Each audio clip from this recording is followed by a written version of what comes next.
बढ़ता है, मसल्स वगैरह भी एक तरह से बन जाती हैं, उसके बाद बहुत ज्यादा नहीं बनती हैं। तो तब क्या होता है, तब जितने सेल्स नए बन रहे हैं उतने ही सेल्स की डेथ हो रही है, तो बराबर। तो इसलिए ग्रोथ नहीं हो रही है लेकिन मेंटेन।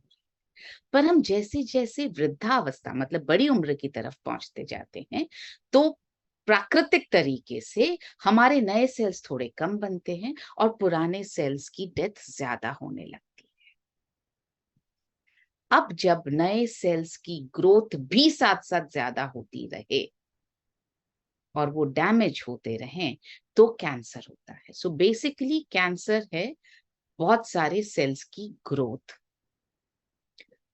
इस पर ज्यादा चर्चा नहीं करेंगे क्योंकि कैंसर अवेयरनेस की बात कर रहे हैं, कैंसर प्रिवेंशन अवेयरनेस की बात कर रहे हैं।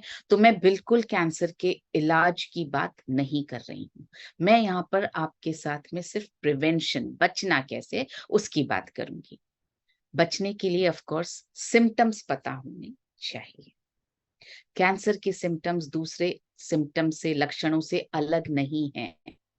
आप देखेंगे त्वचा के नीचे गांठ, गांठ कैसी भी हो सकती है, जरूरी नहीं है कि कैंसर वाली गांठ हो। तो एक साधारण सिम्टम भी, साधारण लक्षण भी कैंसर का लक्षण हो सकता है। तो त्वचा के नीचे गांठ हो सकती है, त्वचा वहां से मोटी हो सकती है, वजन में बदलाव आ सकता है, बढ़ रहा है, कम हो रहा है, पता नहीं चल रहा है, मतलब मैं कोशिश ही नहीं कर रही कम करने की फिर भी कम हो रहा है, या मैं बढ़ाने की कोशिश नहीं कर रही फिर भी बढ़ रहा है। थकान महसूस हो रही है, सिर्फ रात में मुझे बुखार आता है, सिर दर्द हो रहा है, या और किसी बॉडी पार्ट में दर्द हो रहा है, आंखों की रोशनी में अचानक से बदलाव हो रहा है, भूख नहीं लग रही है, मेरा जो शौच का जो तरीका है वो बदल रहा है, मतलब मुझे कॉन्स्टिपेशन हो रहा है या लूज मोशंस हो रहे हैं। ऐसे तो नहीं होता था कि मुझे दिन में 4-5 बार पॉटी करनी पड़ती थी। कोई भी ऐसा असाधारण बदलाव आपके लिए कैंसर का लक्षण हो सकता है। जरूरी नहीं है कि ये सारे लक्षण कैंसर के हों। थकान, बुखार में भी थकान होती है, वायरल इन्फेक्शन में भी थकान होती है, उसमें भी भूख में कमी आती है। तो आप हर लक्षण को कैंसर का लक्षण ना समझें, लेकिन अगर बाकी दूसरे रिस्क फैक्टर्स हैं तो हो सकता है कि इसकी तरफ आपके कदम बढ़ रहे हैं। कैंसर का पता लगाने के लिए बहुत सारे टेस्ट होते हैं, क्योंकि अलग अलग बॉडी पार्ट के कैंसर के लिए अलग अलग तरह के टेस्ट होते हैं। लेकिन बेसिकली दो बहुत बड़े टेस्ट होते हैं, और इनका आपको पता इसलिए होना चाहिए क्योंकि अवेयरनेस की बात हो रही है, ज्ञान की बात हो रही है, आपको पता होना चाहिए।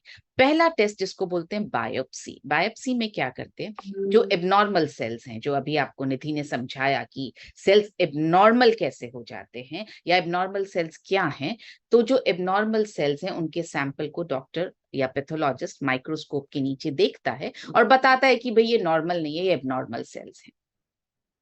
दूसरा होता है, उसको बोलते हैं PET scan, PET, PET scan.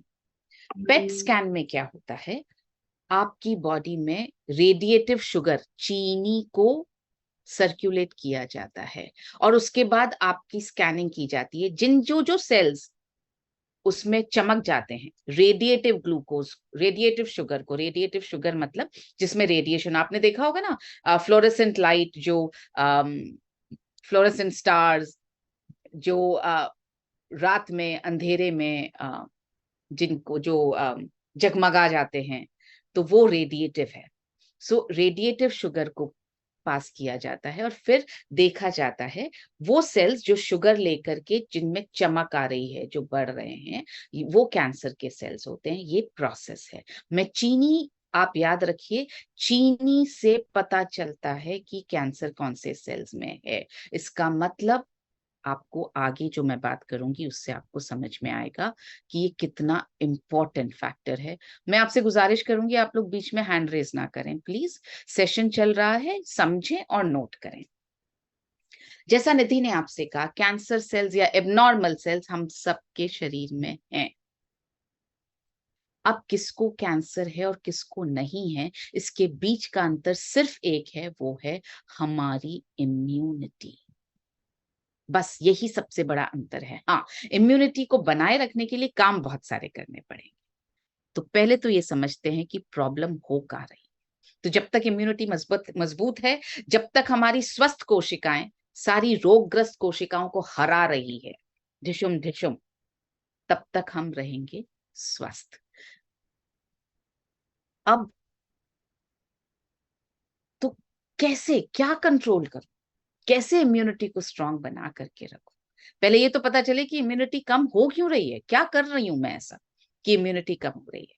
तो कुछ फैक्टर्स हमारे कंट्रोल में, कुछ हमारे कंट्रोल में नहीं है। जैसा निधि ने अभी आपको बताया, कुछ जो हमारे कंट्रोल में फैक्टर्स नहीं है और जो कंट्रोल में फैक्टर्स हैं। कुछ फैक्टर्स जो हमारे कंट्रोल में हैं, और मेरा प्रिंसिपल ये है कि जो हमारे कंट्रोल में हो उसको कंट्रोल कर लेना चाहिए। पहला फैक्टर, सबसे बड़ा फैक्टर, चीनी। चीनी की लत जो है वो कोकीन से भी ज्यादा भयंकर है, और कैंसर और चीनी सबसे गहरे दोस्त हैं। कैंसर पलता ही चीनी की वजह से है, इसलिए कैंसर को पता करने के लिए भी चीनी का यूज किया जाता है। सो चीनी किस किस में है, ये मुझे कैसे पता चलेगा? ये देखिए, लास्ट लाइन देखिए आप। राष्ट्रीय कैंसर संस्थान, नेशनल कैंसर इंस्टीट्यूट ने ये बताया है, एक एवरेज इंडियन दिन में 24 चम्मच चीनी खाता है। चीनी में, आप चाय में, इसमें सारी चीनी है।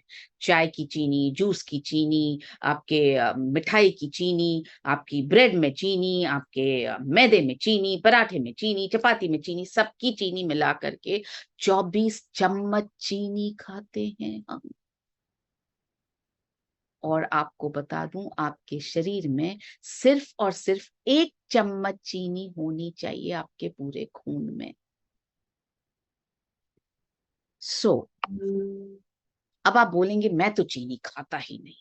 अब मैं यहाँ आपको यह बताने वाली हूँ, कुछ प्रोडक्ट्स आपको दिखा रही हूँ कैसे चीनी छुप छुप के हमारे खाने में आती है। जिस भी प्रोडक्ट के लेबल पर आपको चीनी, शुगर, ग्लूकोज, फ्रक्टोज, सुक्रोज, जिसके पीछे OSE लिखा हुआ है, वो चीनी है। अब आप देखिए, ये चॉकलेट का एक रैपर है, एक न्यूट्रिशन लेबल है। आप देख सकते हैं, पहला है लिक्विड ग्लूकोज, चीनी। दूसरा है शुगर, चीनी। तीसरा है इन्वर्ट शुगर, चीनी। पहले तीनों इंग्रेडिएंट्स चीनी, अलग अलग नाम से चीनी। और आपको ये पता होगा कि रूल के हिसाब से जो सबसे ज्यादा इंग्रेडिएंट डलता है ना किसी भी प्रोडक्ट में, सबसे पहले लिखा जाता है। अब पहला, दूसरा, तीसरा, सारे प्रोडक्ट, सारे इंग्रेडिएंट्स चीनी है। और हमें क्या लगता है, थोड़ी सी चीनी थी, क्योंकि एड में तो ऐसा ही दिखाया था। दूसरा चॉकलेट देखिए आप, मिल्क चॉकलेट, उसके बाद चीनी। और आपको लगेगा हाँ चॉकलेट तो चीनी वाला ही है ना। आगे देखते हैं, चोको पाई,